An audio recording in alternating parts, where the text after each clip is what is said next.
Nais kong tanungin si Mr. Carlo Katigbak.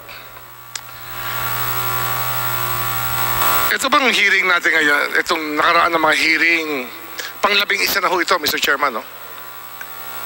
Pang-12 na po. 12 na ho, no? Nagkaroon ba ho kayo ng issue ng press freedom sa amin? Hindi po. Sa pagre-report nyo ho ng proceedings dito, would you say na balansyado kayo, bias kayo, fair kayo? Ano ang description nyo sa inyong coverage ng ating proceedings dito? Mr. Chair, I'd like to believe we were fair and balanced po. Kasi hindi ko ho nakita yan eh. Ako'y umaasa ho sa Google feed. Ang Google kasi, mayroon silang metrics, yung gusto mong basahin, lumalabas. Binabasa ko lahat ng ABS-CBN feed sa Google. At wala ako nakitang balansyado.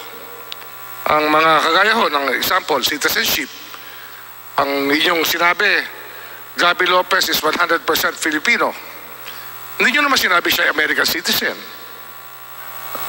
Tapos pagdating mo sa PDR, totally legal. Hindi nyo naman sinabi na may nakikita kaming problema. Pagdating po sa Amcara, sabi nyo meron kayong black time arrangement na ito ay dahilan na hindi dapat isarado ang TV Plus. Ngayon, tatanungin ko sa inyo, was there a balanced way of reporting it or was it really from the perspective of ABS-CBN? Mr. Chair, with your permission, can I ask Ms. Jing Reyes to answer that po? Ms. Jing Reyes. Thank you, Your Honor. Your Honor, malawakan po talaga yung naging coverage namin sa franchise hearings dahil unang-una, historic po ito at marami na talagang araw ang ginugol ng institusyong ito sa issue ng prangkisa. Sinisiguro ko po sa inyo, 4 halos ang news teams na nakabantay po sa hearing. At sa loob ng TV Patrol, ang aming flagship news program, ilang beses po naming inilalabas ang mga highlights ng franchise hearing. At lagi pong naroroon ang akusasyon laban sa ABS, ang sagot. So, andun po lahat ang pinakamahalagang bahagi na na-discuss at natatalakay dito sa ating mga hearings, Your Honor. Gayon din po sa iba naming natitira pang plataforma sa pagbabalita. Ganon din po sa DZMM. Ang sinasabi nyo, totally fair ang inyong coverage ng hearing na to. Na lahat ng nangyari dito, inilabas nyo talaga. Yan po sinasabi nyo sa amin. Yes, Your Honor. Kayo po ay palaging naroon sa aming pagbabalita kahit na po ang inyong maraming posisyon ay hindi pabor sa ABS-CBN, Your Honor. Kasi ano ho eh, iba ho sa karanasan ang inyong sinasabi, pero hindi na rin ako mapakahaba dito. Kasi ang issue ho rito talaga, pagkatapos ho itong isyong to, sabihin natin, example, nabigyan kayo ng prangkisa, may issue pa ba ng press freedom? Your Honor, naniniwala naman po kami na ang issue ng press freedom ay dala o naging epekto ng CDO na pinatupad ng NTC noong May 5, Your Honor. Bakit meron ba ho kayong prangkisa na iaharap sa akin na pwedeng gamitin para kayo mag-broadcast? O pag kayo po'y tinigil ba, press freedom na ho ang inyong issue? Alam ko naman po na may iba pang issue, Your Honor. Gayunman, hindi rin po natin maikakaila na nagkaroon din naman ng chilling effect yung CDO na pinatupad ng NTC. Chilling effect ang sinasabi nyo. Ang tinatanong ko ho dito ay nung tumigil ang TV Plus sa pag-broadcast, ang problema ho rito kasi no franchise, no broadcast. Bakit nyo nasabi na press freedom ang issue? Ang pinag-uusapan po, yung prangkisa. Ano ho yung kinalaman ng press freedom sa prangkisa na nag-expire na wala ho ang ABS-CBN ngayon. Ano ang kinalaman ng press freedom doon? Your Honor, totoo po na broadcast kami o narrowcast kung inyong mamarapatin dahil yun po ang tawag sa cable, ano? Pero hindi rin naman po natin maitatatawa o maitatanggi na ang ideya po ng press freedom, ang pagpapractice po ng press freedom ay hindi lamang para sa aming mga journalists. Lahat po ng mamamayan ay nakikinabang po dito. At ito po ang aking paninindigan na nung naputol po ang aming koneksyon sa malaking audience ng Channel 2 at DCMM, naapektuhan din po ang kalayaan sa pamamahayag dahil hindi na po kami na-access ng maraming manonood, Your Honor. Ngunit, nakapag-broadcast natuloy naman ang cable nyo, yung inyong internet platform. Ang nawala lang naman sa inyo, di ba, yung airwaves na patrimonial property of the state na kasama sa pagbibigay ng prangkisa, na kasamang frequency na binibigay ng NTC pag kayo po ay may certificate of public convenience and necessity. Mali ho yun o tama ho? Yes, Your Honor. However, may I just explain na meron din naman pong ibang na paso ang prangkisa at pending pa po ang renewal. Pero pinaliwanag ko na ho yan. Sara. Ang sabi ho namin kay Congresswoman Villago, kung meron siyang problema sa prangkisang paso na pinayagan, ireklamo lang. Ngayon, immediately yung committee ho, gagawin ang trabaho niya. Naalala mo yun, Mitch? Yeah, may dala siyang sulat, might as well, di ba? Pero ang tinatanong ko nga sa inyo, kaya sabi ko nga sa kanya, tsaka alam naman ang lahat yon. Pag may reklamo, tutuluyan namin. Pag wala akong reklamo, ano magagawa namin? On our own, we'll hunt down everybody. Hindi ho namin trabaho yun. Ang trabaho ho namin ito gumawa ng batas. Nagkataon, kung may pasong prangkisa, hindi ho pinaalam sa amin. Congressman Remulla, sa pagkakaalala po ng isa sa mga chairman ng joint committee ito, ay ibinigay ko na po ang assurance kay Congresswoman Mickey Villago na yung pong mga nasabi niya na may pasong prangkisa ay susunod na pag-aaralan ng committee ito. At inaasahan po natin na magkakaroon din ng mga susunod na hearing ukol naman po sa ihahain ni Congresswoman Mickey Villago na House Resolution. O dito rin natin ang usapan, Ms. King Reyes. No? Kasi mamaya ho, siyempre, ang tanong natin dito, pag kayo ba hindi nakakuha ng prangkisa, press freedom issue ba ho ito?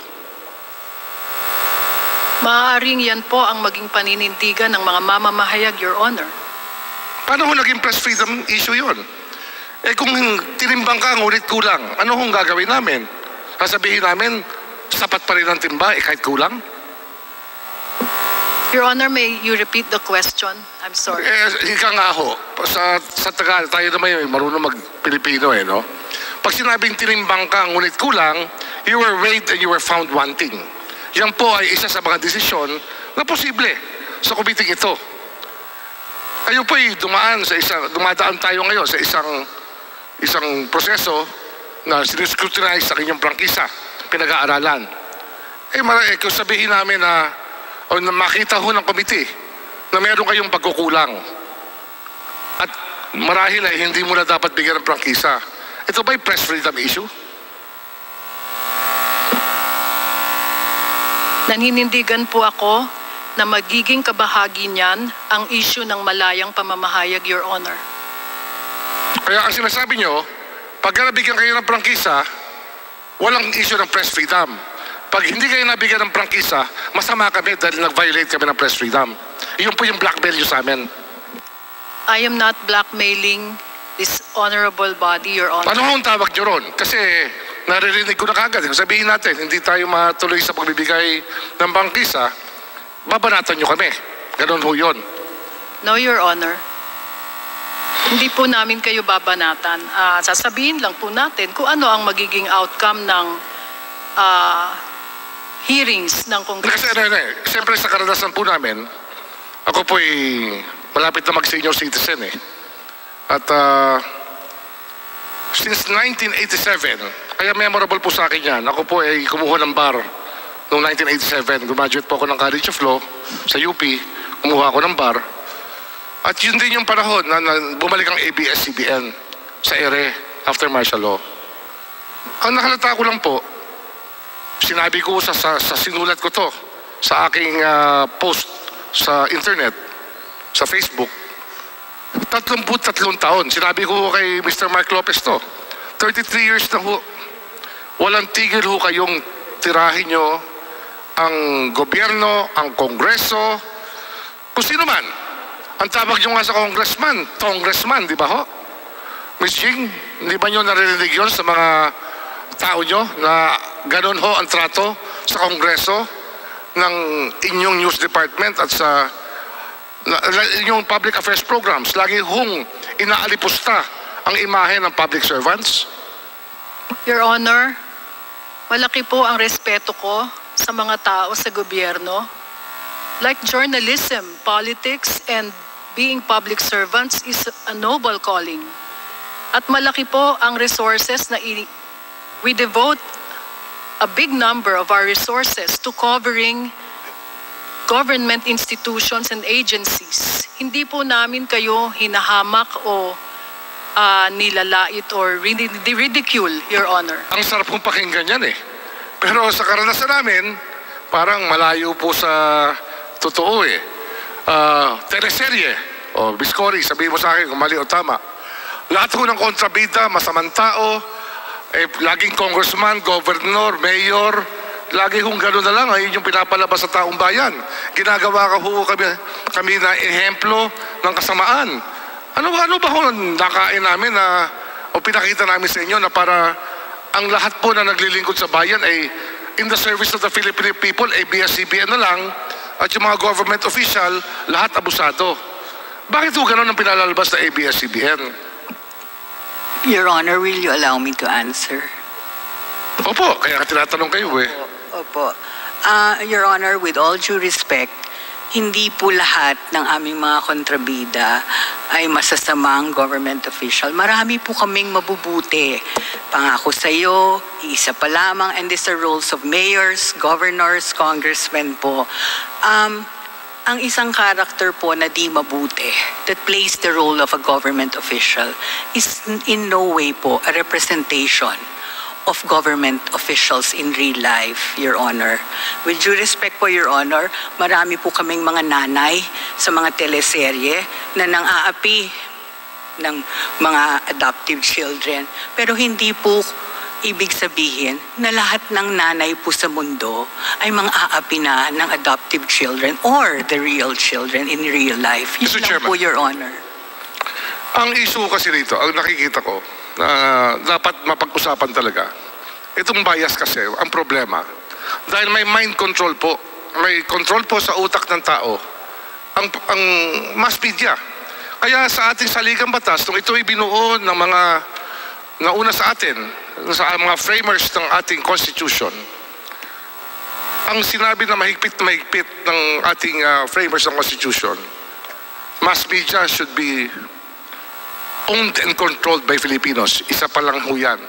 Meron po akong sinasabi, Congress shall by law prohibit monopolies in mass media.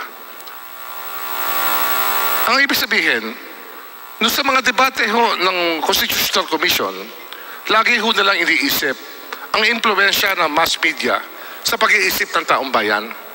Iyon po ang responsibility ng isang network. And this is a great power that you wield that will just make or break the Filipino.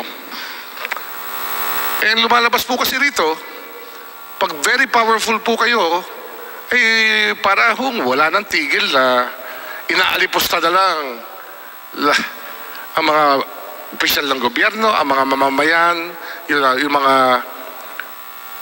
government workers. Marami ho. Yung bang, kagaya sinabi nyo kanila, lagi kayong may fair reporting. Lagi nyo hong kinukuha yung kabilang side. Ang question, do you even air them? Kasi marami na ho kayo nasaktan na tao. Alam nyo ba ho yun o hindi? Your Honor, may I respond. Yun hong tungkol sa pag-aalipusta sa tao sa gobyerno ay hindi po yan ang aming trabaho. Kung magkataon man lang po na hindi maganda ang aming coverage sa ibang opisyal